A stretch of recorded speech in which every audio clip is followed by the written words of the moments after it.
అందరికీ నమస్కారం। ఈ రోజున వైఎస్ఆర్ జిల్లా పులివెందుల నియోజకవర్గం చక్రాయపేట మండలంలోని చాలా ఫేమస్ దేవస్థానము, ఎంతో మంది భక్తుల్ని ఆశీర్వదించినటువంటి స్వామి శ్రీ గండి వీరాంజనేయ స్వామి దేవస్థానంలో ఈరోజు స్వామివారి దర్శనం చేసుకోవడం జరిగింది। అంటే హనుమ తత్వానికి మన వైఎస్ జగన్మోహన్ రెడ్డి గారు చాలా దగ్గరగా ఉంటారు।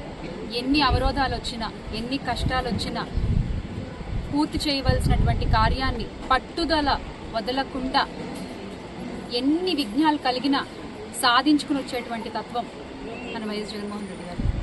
ఈ రోజున స్వామి దర్శనం చేసుకున్న తర్వాత ఇక్కడ ఈ దేవస్థాన వివరాలు అడిగి తెలుసుకుంటున్నప్పుడు నాకు ఒక విషయం తెలిసింది। అంటే 1987లో ఎండోమెంట్ అనేటువంటి ఒకటి స్టార్ట్ అయితే, దేవస్థానాల్ని తీసుకునేటువంటి ఒక ప్రక్రియ మొదలైతే, గత 5 సంవత్సరాలు అంటే వైఎస్ఆర్ కాంగ్రెస్ పార్టీ అధికారంలో ఉన్నప్పుడు, జగన్మోహన్ రెడ్డి గారు ముఖ్యమంత్రిగా ఉన్నప్పుడు జరిగినటువంటి పురాతన దేవాలయాల పునర్నిర్మాణాలు కానీ, సరికొత్త దేవాలయాల కట్టడాలు కానీ ఎక్కడా ఏ గవర్నమెంట్లోనూ జరగలేదు। అన్ని దేవాలయాలు నిర్మించారు, అన్ని పురాతన దేవాలయాన్ని పునరుద్ధరించారు। అందులో భాగమే ఈ రోజున గండి శ్రీ వీరాంజనేయ స్వామి దేవస్థానం కూడా। ఆయన ముఖ్యమంత్రిగా మొట్టమొదటి శిలాఫలకాన్ని ప్రతిష్ఠించింది కూడా ఇక్కడే। జగన్మోహన్ రెడ్డి గారు ఆ రోజున 28 కోట్లు ఈ దేవాలయానికి కేటాయించి ఈ పునరుద్ధరణ కార్యక్రమాన్ని చేపట్టడం జరిగింది। ఈ దేవాలయ సంవత్సర ఆదాయానికి దాంతో పోల్చుకుంటే కనుక 28 కోట్లు ఇవ్వడం అనేది ఆ రోజు చాలా పెద్ద విషయం। ఆ రోజున మనం అంత శ్రద్ధ తీసుకుని స్వామివారి యొక్క మూల విరాట్ని భక్తులందరూ కూడా దర్శించుకోవాలి, ఆ దర్శన భాగ్యం అందరికీ కలగాలి అని మనం ఒక మంచి సదుద్దేశంతో ఈ కార్యక్రమాన్ని చేపట్టి చాలా వరకు కూడా పూర్తి చేశారు గత 5 సంవత్సరాలు। మరి ఈ రోజున కూటమి ప్రభుత్వం వచ్చి ఒక అధికారంలోకి వచ్చి ఒక ఏడాది కాలం పూర్తవుతున్నా కూడా ఈ రోజుకి ఆ మూల విరాట్ దర్శన భాగ్యం సామాన్య భక్తులకి ఇక్కడ దొరకట్లేదు। పైగా చెప్పుకోవాల్సిన ఇంకో విషయం ఏంటంటే, ఈ గండిలో వచ్చే ఇంకొక 15 రోజులు అనుకుంటా, శ్రావణ మాసం మొదలవగానే దాదాపుగా 10 లక్షల మంది ప్రజలు, భక్తులు స్వామి దర్శనార్థం ఈ ప్రదేశానికి రావడం జరుగుతుంది। మరి ఆ భక్తులు మూల విరాట్ దర్శనం చేసుకోకుండానే తిరిగి వెనక్కి వెళ్ళిపోవాలా? అంతేనా? సనాతన ధర్మ పరిరక్షకులం అని చెప్పుకుంటూ ఉంటారు కదా, మరి ఆ కూటమి పెద్దలంతా కూడా ఈ రోజున ఏం చేస్తున్నట్టు? ఇలాంటి ఒక సమస్య ఇక్కడ ఉంది, కొంత మొత్తం దీనికి కేటాయిస్తే, దీన్ని పూర్తి చేసేస్తే అన్ని లక్షల మంది భక్తుల మనోభావాలు దెబ్బతినకుండా ఉంటాయన్న విషయం మీ దృష్టి వరకు రాలేదా? లేకపోతే వచ్చినా కూడా పడిచెవిన పెడుతున్నారా? ఈరోజు నిత్యాన్నదాన కార్యక్రమానికి కూడా 1,20,00,000 ఖర్చు అవ్వాల్సిన పరిస్థితి ఉంటే, 1 కోటి రూపాయలే మంజూరు చేసినట్లయితే ఆ 20 లక్షలు ఎంపీ అవినాష్ రెడ్డి గారు కేటాయించి నిత్యాన్నదాన కార్యక్రమాన్ని కూడా ప్రారంభించడం జరిగింది। ఎందుకని ఇలా ఒక వివక్ష చూపిస్తూ ఉన్నారు? దేవస్థానాల విషయంలో కూడా, దేవుడి దగ్గర కూడా రేపు వచ్చే ఆ 10 లక్షల మంది మూల విరాట్ దర్శనం చేసుకోకుండానే వెళ్ళాలా? మీ అందరికీ తెలుసు, స్వయంగా రాముల వారు చెక్కిన విగ్రహం ఇది అని చెప్పి। రావణ సంహారం తర్వాత ఇక్కడికి వస్తూ ఇక్కడ ఒక రాత్రి బస చేసి ఆ కొండ నుంచి ఈ కొండకి ఒక మకర తోరణాన్ని నిర్మించుకుని, బంగారు తోరణం, దాన్ని మకర తోరణం అంటారు। సో అది కూడా ఇక్కడ చాలా ఫేమస్, అందరికీ తెలిసిందే। మరి స్వామివారు స్వయంగా తన బాణంతో చెక్కినటువంటి విగ్రహం, ఎన్ని నిదర్శనాలు ఉన్నాయి స్వామి ఇక్కడ సజీవంగా ఉన్నారని చెప్పి।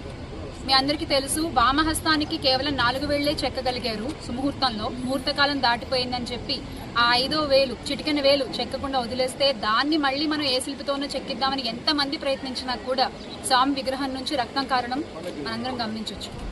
అంటే స్వామి ఇక్కడ సజీవంగా ఉన్నారని అర్థం। మరి ఆ మూల విరాట్ని అక్కడ పక్కన పెట్టేసి, మీకు తెలీదా మూల విరాట్ ఒక 5 సంవత్సరాలు అలా పక్కన పెట్టేసి దాని యొక్క శక్తి క్షీణిస్తుంది, మళ్ళీ దానికి మనం ఆ శక్తి కోసం మళ్ళీ మనం పూజలు చేయాలన్న విషయం మీకు తెలీదా? సనాతన ధర్మం అని చెప్పి కాషాయ రంగు వస్త్రాలు వేసుకుని తిరగడం కాదు పీపీపీ గారు। దయచేసి నిజంగా మీరు సనాతన ధర్మ పరిరక్షలే అయితే పిఠాపురం పీఠాధిపతి పవన్ కళ్యాణ్ గారు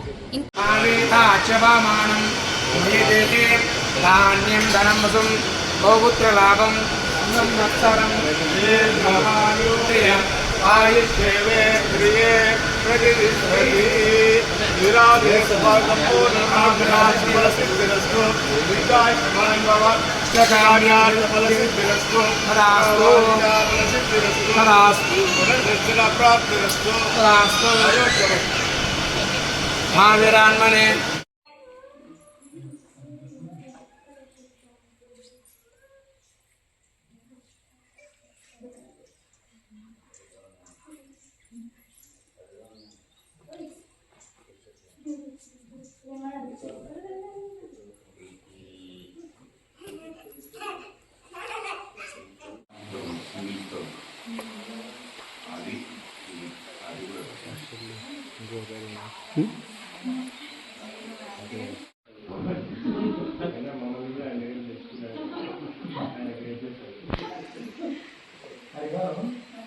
Despite of parties and all,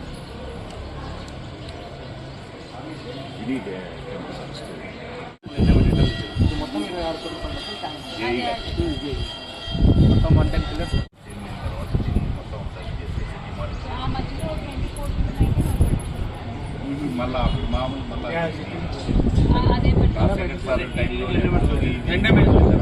government చేస్తున్నాం, ఆగిపోతుంది, ఊరుమూలు వస్తుంది. ఇది స్టోర్ అక్కడ నుంచి ఇది ఎంతవరకు ఇది ఈ స్టోర్ ఇది అసలు టచ్ చేయలేకపోయింది. ఇంకా స్టోనే బలం ఉంటుంది కూడా మన బేస్మెంట్ అనుకుంటుంది దాని మీద